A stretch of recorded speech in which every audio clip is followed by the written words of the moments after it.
Well, the thing about it is like, Can't Hurt Me was, I call it your bachelor's degree. It was the very basic nuts and bolts about how to get up and stop feeling sorry for yourself. And the funny thing about it is that most people who hear me, they hear me cuss all the time. They hear me cuss, they hear me going off, carry the boats, carry the log. They hear all this hoopla, but they don't understand, man.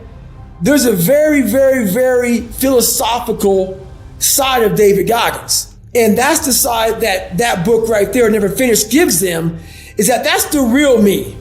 Like what they see me in a 1 minute video when I'm hyped up. And the whole idea about that 1 minute video is that I'm trying to get you off the couch.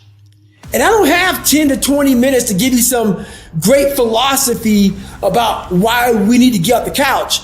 I just need to spark your ass off that couch. But when I write these books, I'm able to go deeper. I'm able to grab your attention, hold it, make you sit there and simmer on some of these thoughts. So my whole life is not some big hoopla pep rally.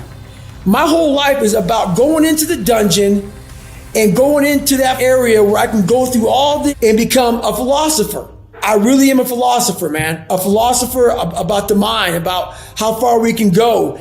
And the first book didn't do that. And I did it on purpose because no one knew who David Goggins was. So I'm not going to give you Never Finished first because I haven't really gone out here and told you who David Goggins is. So now they knew who I was, and now I can bring it to the next level. And what's funny about that, my friend, the third book that no one's even heard about, that's almost done, it puts that book to shame. Life is one big mind game, and you're playing it with yourself. Is it true? I don't care. It got me through the hardest training, starting out broken. Where most people quit, I had just started. Wow. And when you take that mindset and you learn to flip that around, that's what made me powerful. And my body followed. And 3 months later, my stress fractures were healed by running on them. It's calcifying it, just like. I never had them since. I'm 43 years old. Wow. I ran 7,000 miles in 2007, haven't had a stress fracture since. And I'm not saying to do that. I'm just saying that when the mind and the body connect and you don't give yourself a way out, the only way out for me at that time was death. Wow. I'm going to be a Navy SEAL. Or I'm going to die. Or I'm going to die trying. Yeah. Period. And my body said, Roger that. We're going to get you through this. It's a life that no one, and I'm not talking about go out there and kill yourself. Don't take these words and flip them and say, oh my God. No. I was in a spot that life forced me. I had a choice. I had a choice to be this guy or the guy that's in front of you. I had choices. I chose this path.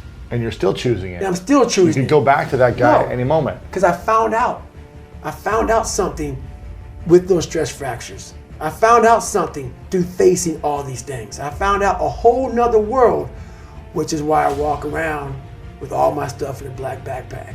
Wow. I found out a whole nother way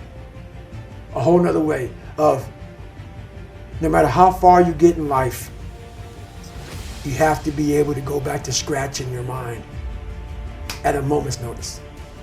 You can never get so far beyond scratch. What that means is when you accomplish something in life, if you want to go back to scratch and go back to that $7 a month place where I once lived and visit that place for a long period of time, if you were here and you went back to scratch, you would now be here. Scratch is what makes you better. Scratch, friction, obstacles create growth.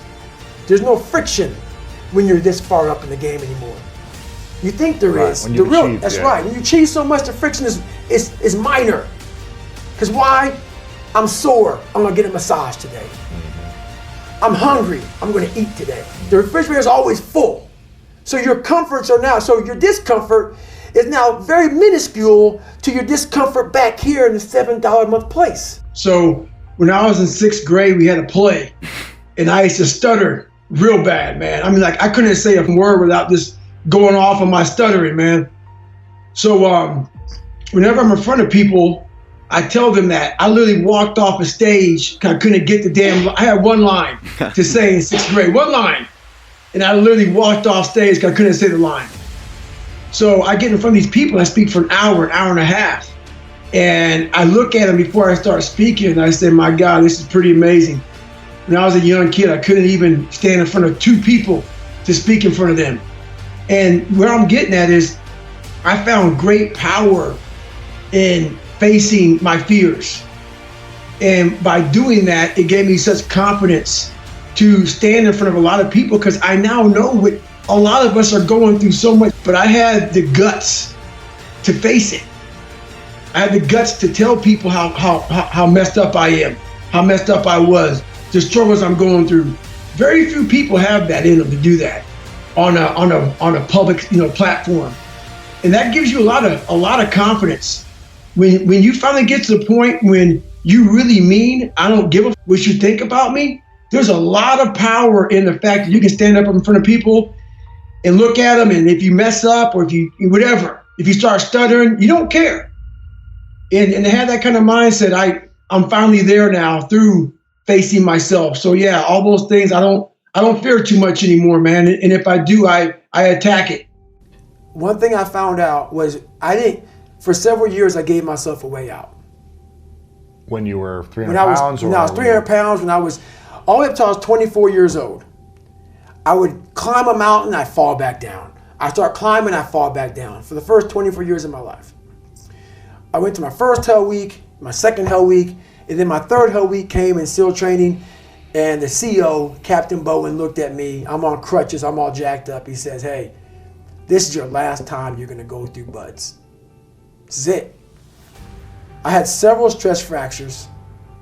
I had double pneumonia. I was jacked up, and he gave me a few months to heal.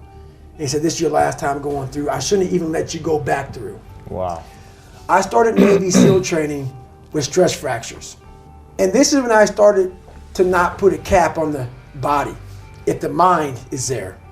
Every morning I would wake up at 3:30 in the morning, 4 o'clock in the morning, go to my dive cage, go in there before anybody saw me. I'd get duct tape, and I would tape from my forefoot all the way up to the mid of my calf, and I would put 2 black socks on. And so I ran not using the pivot, and I ran my hip flexors. So for the first 45 minutes to an hour, I was in absolute excruciating pain. But what motivated me through that whole process was the fact that this kid came from that. I'm in the hardest training in the world, in the worst shape of my entire life. What if I can graduate amongst these studs? Wow. All these guys around me are studs. They're stallions, they're gladiators in my class. They're all healthy, most of them. They're not broken like this. They may have some, everybody's sick going through that training. Yeah. But if I can graduate, it would change everything for me. If I can start the hardest training in the world, broken, and graduate. So my mind fed off of that. You are now, from the weakest man, you are now the hardest man to ever live. You know what? Being accepted is one thing that killed me. And you have to learn, what do you want in your life? We have so much influence coming at us that we are so lost. We don't know what we want to do because we don't spend enough time with ourselves. You have to learn to shut off a phone, shut off a computer, shut off a TV. And it's okay to sit in a room by yourself in a chair and just think about you, where I want to be, where do I see myself tomorrow, the next year from that. And it takes a lot of self-discipline to be able to do that nowadays, because you want to be so attached to everything. You want to be so caught up with the world. The world's moving too fast. The world's moving so fast that you're trying to keep up to the point where you lose yourself in the world. So you have to take that time and go to that dark place in your mind and discover who you are. Was there a time in your past where you realized that you've overcome your old self and really truly felt transformed? Or do you feel like it's an endless process that you're still building towards? It's an endless process. Endless process. All that I went through in my life to get here today, it is tattooed. It is tattooed in my brain. Every day I wake up, I am constantly battling that person that is like, man, you know, back in the day, this happened to you, man. You know, like you got caught so many times and your dad beat it out of you, man. And, you know, you couldn't read and this dad going junior year. All these things start to creep up, even now where you're at today. Every day you're having to constantly battle. It's not as bad as it used to be by any means, Right. but that person's still there. That person always lives. And that's the point about you have to continue to always challenge yourself every day.